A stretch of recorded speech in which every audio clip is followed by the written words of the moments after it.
10:10 de la mañana, muy buenos días, gracias por su confianza, por acompañarnos cada mañana aquí en Hoy por Hoy. Vamos a hablar ahora del COVID-19. Desafortunadamente el número de fallecimientos sobrepasa los 200,000 aquí en los Estados Unidos, y vamos a darles ese ángulo aquí en el programa a continuación. Hemos invitado al doctor José Antonio Cisneros, es médico, además de eso tiene un PhD en Ingeniería Biomédica. Doctor, buenos días, gracias por estar en el programa con nosotros nuevamente. Bienvenido. Feliz Guillermo, buenos días. Un placer, como siempre, que esté con nosotros.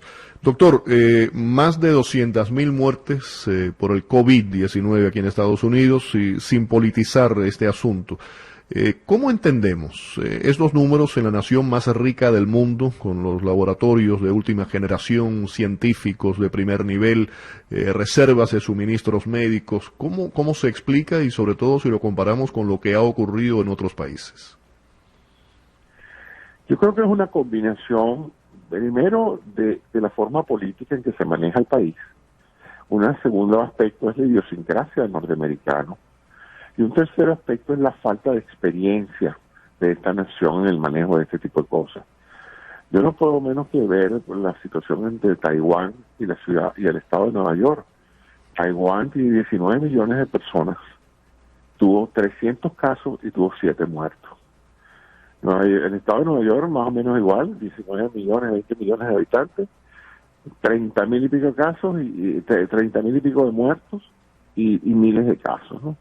Entonces, lo que se atribuye es la rápida respuesta del Estado taiwanés. Rápidamente tomaron las medidas, y ellos tenían la experiencia previa de haber manejado la epidemia del SARS 10 años antes, tenían planes concretos, sabían qué hacer, su equipo de salud estaba preparado, tenían todos los recursos para implementar las medidas de mitigación inmediata, cerrar fronteras, mandar a todo el mundo para su casa, poner a todo el mundo en tapabocas y empezar un proceso rápido de testeo para saber quién estaba infectado, para alejarlo de quien no estaba.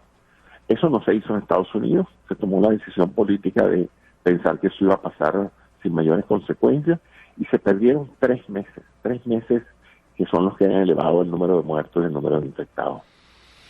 Y desafortunadamente, doctor, esos números de 200,000, según modelos que he estado viendo, pudiera duplicarse de aquí a fin de año. Hay un modelo, por ejemplo, de la Universidad de Washington, que dice que el número pudiera llegar a 400,000. Y para poner esto en perspectiva, numéricamente hablando, usted hablaba ahora de Taiwán y de lo que ha ocurrido en otros países, y de la respuesta, y la parte cultural también, por supuesto, que como usted mencionaba es muy importante. Estamos hablando de 770 muertes por día. Son, en casos de infecciones, casi llega a los 7 millones, 6.9 millones de casos. El 20% de las muertes del COVID son aquí en los Estados Unidos, y tenemos que tener en cuenta que Estados Unidos tiene solamente el 5% de la población mundial. Así es. Entonces, bueno, ahí tienes tú los efectos de eso, y tenemos que prepararnos porque en enero y febrero se perdieron esos 2 meses, ¿no? Ya en enero todo el mundo está claro que todas las autoridades de este país y de casi todos los países sabían lo que venía. Pero era marzo y abril y todavía no se habían implementado las medidas. Las medidas no se implementaron a nivel nacional de inmediato. Se implementaron en alguna que otra estado porque fue decisión de los gobernadores. Y digamos, el mandato de arriba fue: esto va a pasar, esto no va a tener mayor significación, son pocos casos, desconociendo totalmente. Y hoy sabemos por las entrevistas que el presidente sí estaba al tanto de la severidad de lo que venía, simplemente le escogió no hacerlo, no asustar a la gente, como él mismo dijo. Entonces el asunto es que ahora tenemos que había mucho miedo, y por eso la gente se quedó en sus casas, tomó medidas, no abría paquetes y desinfectaba todo. Ese miedo ha pasado. Está claro que aunque es un virus bien contagioso, no es mortal en la gran mayoría de las personas. Entonces eso ha hecho que la gente baje la guardia, y ya estamos hablando de reabrir la economía, de volver a los trabajos, de volver a la vida habitual. Y es de esperar que eso va a aumentar de nuevo el número de casos. Lamentablemente esto se detuvo y bajó en muchos estados, incluyendo la Florida, porque la gente se puso sus tapabocas y se quedó en su casa. En la medida en que la gente vuelva a a volver a sus actividades normales, va a volver otro pico de casos y de muertos, porque el virus sigue allí, todavía no tenemos inmunidad de rebaño, todavía no tenemos una vacuna efectiva aplicable a muchas personas, las vacunas están, pero se están probando todavía. Entonces, es de esperar que la combinación de eso, más el otoño y el invierno, va a aumentar el número de casos de este virus, que es netamente respiratorio. Ese número, doctor, de 400.000 que yo hablaba ahora de ese modelo de la Universidad de Washington, ¿le parece real? ¿Es alarmista? ¿O usted cree dentro de las posibilidades que puede ocurrir?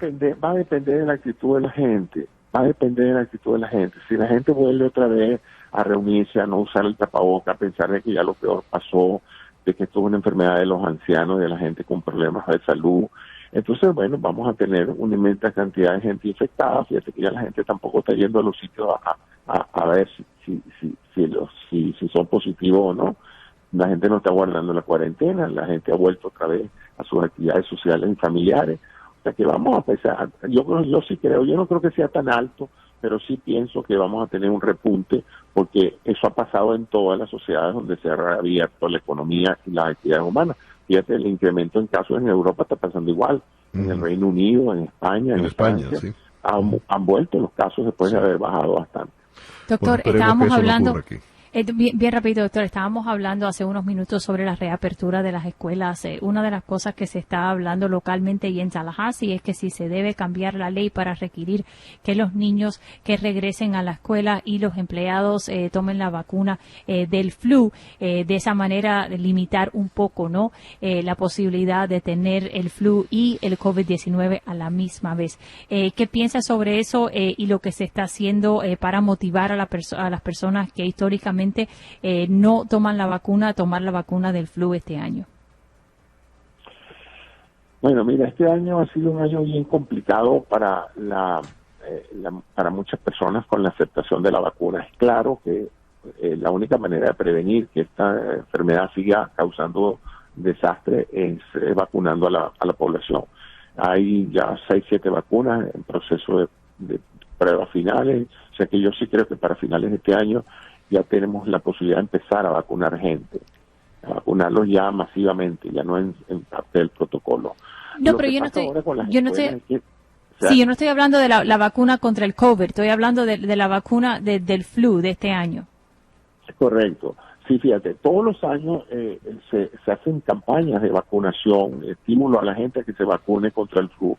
Sin embargo, las campañas de desprestigiar los procesos de vacunación han surgido efectos y se ha creado una matriz social en los Estados Unidos que únicamente, porque en otros países no es tanto, de prácticamente un culto a la idea de que las vacunas son peligrosas, de que no hacen efecto, de que no son necesarias, de que son un negocio de las empresas farmacéuticas.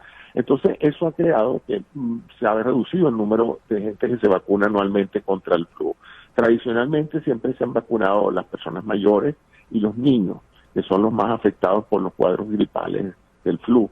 Pero este año más que nunca yo pienso que todo el mundo debería vacunarse, porque independientemente de que funcione para la parte del flu, cualquier estímulo que se haga al sistema inmunológico tiene lo que se llama una cobertura cruzada, o sea, estimula la creación de anticuerpos que de una u otra forma pueden en un momento dado hacer que las personas estén algo más protegidas a cualquier infección viral, ¿ok? No nada más a la parte del COVID-19.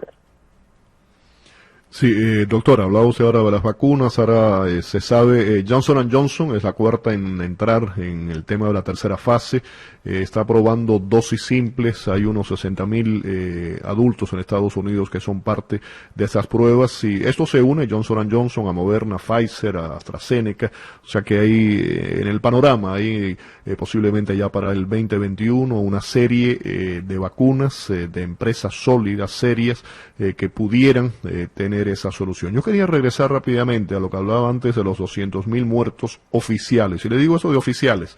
Se considera que ese número pudiera ser mucho mayor, ya que hay muchos decesos del COVID que fueron atribuidos en un momento determinado a otras causas, sobre todo al principio, ¿no? Y ya sea por manipulación de números o sea simplemente por desconocimiento. En un principio no se sabía, pero cree que ese número no refleja la realidad, la verdad. Es lo más probable. Acuérdate que ese número se basa fundamentalmente en los certificados de defunción que se firman al final de la vida, ¿no? Por el médico que tratante. A veces los médicos no ponen la causa original de por qué la persona acudió al hospital, sino que ponen la causa final. O sea, tú entraste con COVID, pero al final tuviste un paro cardíaco, entonces ponen muerte por paro cardíaco, lo cual es incorrecto, porque la causa que justificó la falla orgánica no fue causal de un infarto, fue a consecuencia de la enfermedad del COVID. Es más, casi todas las enfermedades virales realmente terminan o en un paro cardiorrespiratorio o en una falla sistémica de varios órganos. Entonces tú tienes que no atribuirla a los órganos, sino al agente causante, que fue el COVID. Entonces hay un subregistro, y también tengo entendido que en estas estadísticas nacionales hay varios estados que no están reportando las cifras como deberían. O sea que ahorita, por ejemplo, la última cifra que yo vi esta mañana era de 205,000 personas. Entonces, a medida que van llegando, pues se van acumulando. Y eso, bueno, es doloroso porque es una cifra enorme. En este momento el COVID-19 es la tercera causa de mortalidad en los Estados Unidos después de cáncer y de enfermedades cardiovasculares. O sea que estamos hablando de una virosis que no se conocía en menos de 6 meses, 7 meses, es la tercera causa de muerte y podría ser la primera. Las proyecciones dependen fundamentalmente de que la gente se mantenga con las medidas de control de exposición al riesgo, es decir, no reunirse con otras personas, usar el tapabocas, lavarse las manos y mantenerse en cierta forma la mayor tiempo posible alejado de otras personas que no conozcan, porque eso es lo que ha funcionado en todos los países, ya lo tenemos claro. El gran salvador de vidas en estos últimos 6 meses ha sido el tapabocas. Cuando yo salgo y ando con mi tapabocas para todas partes y digo, yo todavía no he adquirido la enfermedad. Sí, en este momento es la mejor vacuna. No, que decía que en este momento el tapabocas es la mejor vacuna. A ver, la cantidad de gente que está desenvolviéndose diariamente, la gente que trabaja, que distribuye paquetes, etcétera, esos han estado en contacto con un gentío, y si no se han enfermado es porque están usando su tapabocas. Si no, pueden jurarlo que la carga viral ya les hubiera producido la enfermedad, o por lo menos les hubiera dado síntomas.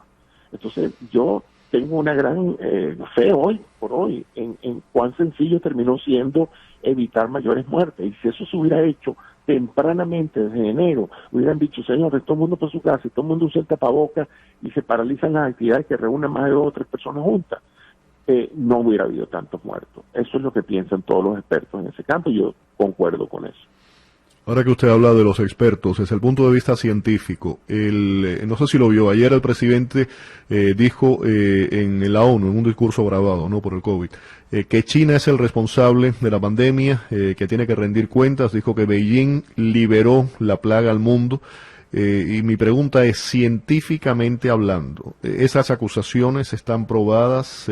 ¿Cómo se hace el estudio del origen del COVID-19? El COVID no es nuevo, se habla inclusive del nuevo coronavirus. Eso es algo que viene azotando a la población, específicamente en aquella región del mundo, desde hace muchos años. Sí, mira, yo no soy virólogo, pero todo lo que he leído y lo que he visto, y me he dedicado a eso porque me gusta ser un buen comunicador en el área de temas de salud. Los expertos internacionales coinciden en que esto es como una huella digital en el progreso del virus, y ellos pueden trazar esa huella a varias generaciones anteriores, o sea que eso no es nada nuevo. Incluso Bill Gates lo ha mencionado varias veces, que eso desde el 2003 que apareció el SARS-CoV-1, ya se sabía que ese tipo de virus estaba merodeando entre los animales y los seres humanos, y simplemente hubo una mutación y vino esta. Entonces yo no puedo, hasta ahora no he visto a nadie serio que hable y que le atribuya a un país o a un sistema político la decisión de liberar un virus. Hubiera sido extraordinariamente torpe, supongo, para el país chino liberar un virus en su propio país, porque imagínate tú, los primeros muertos iban a ser los de ellos. No sé hasta qué punto. Por otro lado, los agentes biológicos son muy difíciles de controlar. Tú puedes pensar que tienes un virus creado en un laboratorio que va a causar tal o cual efecto, pero es que los virus mutan, los virus cambian. Este virus en los próximos meses o años puede mutar a una versión más agresiva y más letal, como también puede desactivarse y transformarse en un virus menos agresivo. O sea, esos cambios son biológicos, lo vemos todos los días. Entonces, yo no estoy muy claro en eso. Pienso que la parte de notificación, hasta donde yo sé, eso se descubrió en noviembre. Ya para diciembre todo el planeta sabía que había algo atípico pasando en China. Y de ahí en adelante, por las comunicaciones y los viajes de las personas, era muy difícil controlar eso, porque tú hubieras podido bloquear los vuelos desde China, como se hizo, el presidente Trump lo hizo, pero es que la mayoría de los casos de Nueva York no vinieron de China, vinieron de Europa, de gente que ya había estado en China de una forma u otra. O sea que por el sistema de movilización mundial que hay, ahorita tú tendrías que trancar toda la frontera para que no te entrara nadie, ¿no? Y eso afecta pues muchas otras cosas. Entonces yo sí creo que en el futuro tú vas a ver que en los aeropuertos todo el mundo anda con tapabocas, haya o no haya virosis, porque los aeropuertos son, digamos, un centro de redistribución de epidemias, si te pones a ver. Tanta gente viajando de tantas partes, de tantos aviones llegando, todos enclaustrados en aviones, en salas de espera, etcétera. Eso es más peligroso que el mercado ese chino. ¿Entiendes? Porque por lo menos nadie va a esos mercados sino los chinos, pero los aeropuertos están por todos lados. Y yo pienso que ahora en adelante, yo por lo menos voy a ser uno que cada vez que yo veo una aglomeración de gente, haya o no haya COVID-19, me voy a poner mi tapabocas por si acaso. Que por cierto, lo venían haciendo los asiáticos de hace años. Sí, correcto, así es. Hay una viróloga china, ella huyó a Estados Unidos, trabajaba ahí en Wuhan, que ella asegura tener pruebas de que eso fue una invención del Partido Comunista Chino. Y cuidado que conocemos todos el carácter del Partido Comunista Chino, no ponemos en duda que sean capaces de hacer cualquier cosa. Ahora, aquí estamos tratando de hablar con responsabilidad de lo que ha ocurrido, ¿no? Según dice esta viróloga, hay una gran responsabilidad y hay complicidad. Ella dice tener pruebas, supuestamente están en manos del FBI. Acusó además a la Organización Mundial de la Salud de encubrimiento, un discurso muy similar al del presidente Trump. Con relación a ese tema, yo me encontraba hace una semana aproximadamente, fui a un lugar, a una tienda específicamente, donde hay un dependiente que conozco desde hace años, y él me intentó iniciar una conversación en la que me decía lo que le han hecho los chinos a Estados Unidos. Yo no le contesté, pero la respuesta que le debía haber dado, esto no fue dirigido hacia los Estados Unidos. Primero, como decía usted, ellos se vieron afectados, pero ha sido contra el mundo. Ha sido en Europa, ha sido en todas partes del mundo, lo que ha ocurrido en Irán, por ejemplo, lo que ha ocurrido en países árabes, en los países europeos. O sea que esa idea de ombligo del mundo y que fue dirigido hacia Estados Unidos en esta ocasión me parece falso. No solamente eso, mira, visto desde un punto de vista geopolítico, lo que pasa es que esta epidemia ha sido muy beneficiosa para una cantidad de intereses políticos y económicos. Aquí hay gente y grupos económicos que han hecho una billonada de profits con este proceso. Uh-huh. Y otros grupos que se han beneficiado muchísimo para atacar o defender sus posiciones políticas. O sea que eso ya de por sí es importante entenderlo, que cada quien que ofrece una opinión de esto puede estarlo haciendo esencialmente por razones de índole política o económica. Ahora, por otro lado, yo digo lo siguiente, y esto aquí sigo un viejo adagio de que follow the money, no sigue el dinero. ¿Qué interés puede tener una nación como China de crear un colapso mundial que afecta a su economía? China es el principal exportador de productos de consumo masivo para el mundo. Entonces, Estados Unidos es su principal socio comercial. Yo no entiendo mucho esto de cuál sería la lógica de poner en problemas a mi mejor cliente para que entonces no me pueda comprar cosas. O sea, eso va en contra de las leyes económicas. Yo no creo que ningún cliente, que Walmart tiene ningún interés en hacerle daño a los clientes de Walmart. Entonces, aquí hay algo que no cuadra, ¿no? Y desde el punto de vista, si fuera por una cuestión político-militar, no sé, pues también no le veo el sentido de esto, ¿no? Y coincido entonces, me pliego más con los científicos y la gente que sí sabe de esto, que dice, mira, eso ha podido ocurrir aquí, ha podido ocurrir en Estados Unidos. La gran peste española, que no era tal española, empezó aquí en los Estados Unidos en Kansas. Entonces, atribuir un fenómeno biológico a un país que es una entidad política inventada por nosotros, porque todos somos seres humanos, ocupamos el mismo planeta. Entonces agarrar, eso ha podido pasar en la selva venezolana. Yo a veces siempre hago el comentario de cuando yo visité la selva venezolana, los indios comían culebras y comían insectos y comían animales que normalmente la gente en las capitales no come. Eso ha podido pasar en cualquier parte del mundo. La gente dice, sí, pero ¿por qué siempre pasa en China? Bueno, chicos, porque China tiene 2 billones de personas. ¿Dónde es más probable que pase algo? ¿Donde hay 2 billones de personas o donde hay 100,000 personas? Sí, la ley de las probabilidades indica eso. Es una visión esencialmente, digamos, analítica, técnica, ¿no? Pero eso es lo que así yo veo el planteamiento. Se veo muy difícil. Y si no, ya se hubiera dicho en forma certera. Por otro lado, la gran mayoría de los miembros de la Organización Mundial de la Salud son americanos. América fundó prácticamente eso y es, digamos, uno de los principales contribuyentes a los procesos. Principal financiador de la Organización Mundial de la Salud. Claro, entonces resulta insólito que se ataque a la Organización Mundial de la Salud porque encubrió, porque esto todo fue noticia pública, esto fue noticia pública desde el 1 de enero, se está hablando de esto a nivel, la prensa, los radios, todo el mundo está hablando de la pandemia. Y a mí me despierta mucha curiosidad, doctor. El impacto de esto. Sin duda, a mí me despierta mucha curiosidad el tema de China.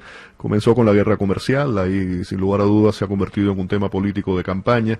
Lo que ha ocurrido ahora con TikTok y el robo de información, yo no soy un conocedor del tema, no digo que no sea así, pero no veo el mismo interés, por ejemplo, con los rusos, cuando se habla de la injerencia en los Estados Unidos o de robo de información de los rusos. Creo que hay una política determinada contra un país en todo esto. Le agradecemos mucho que haya estado en el programa y lo voy a invitar además como analista político, no solamente como científico, al programa después de la conversación.